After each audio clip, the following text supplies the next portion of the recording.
Hello guys, welcome back my channel. నేను మీ విచ్చు. అందరూ బాగున్నారా? నేనైతే చాలా బాగున్నానండి. ఇక్కడ వీడియో చూస్తున్నారు కదా, జంగాలు వచ్చారండి. అదే సంవత్సరానికి ఒకసారి వస్తారు కదా, సంక్రాంతి టైంలో. వాళ్ళైతే ఇప్పుడు వచ్చారండి. ఇద్దరు వచ్చారు. చెరువు ఇంటికి వెళ్ళారండి. మా ఇంటి దగ్గర కొట్టి కొట్టి కొట్టి పక్కింటికి వెళ్ళారండి. ఎందుకంటే నేను 9 బిఫోర్ ఎక్స్పెక్ట్ చేశానండి. ఎందుకంటే పిల్లలకు కూడా చెప్పానండి జంగాలు వస్తారండి. వాళ్ళు కూడా చాలా ఎక్సైటింగ్గా ఎదురు చూస్తారు 9 వరకు. ఇంకా రావట్లేదు అనేసి నేను మా డబ్బులు పక్కింటి వాళ్ళకి ఇచ్చేసి ఇంకా పడుకున్నామండి. 10:30 అయిందండి. వీళ్ళు అప్పుడు వచ్చారు. వీళ్ళు వచ్చి గంట కొట్టి కొట్టి వెళ్ళిపోయారండి. తర్వాత నేను మెల్లిగా బయటకు వచ్చి చూసానండి. అసలు బయట ఎవ్వరు కనిపించట్లేదు. 9 బిఫోర్ అయితే నేనే ఇద్దును, ఎందుకంటే అప్పుడు అందరూ మెలుకుంటారు కాబట్టి భయం వేయదండి.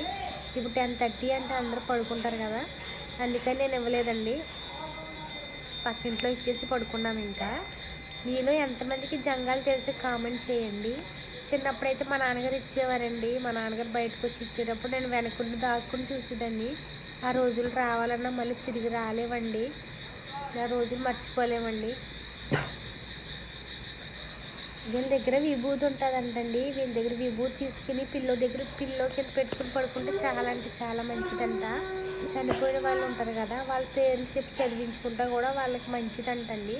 చాలామంది చదివించుకుంటారు. మీలో ఎంతమందికి తెలిసి కామెంట్ చేయండి guys. Okay, bye, good night.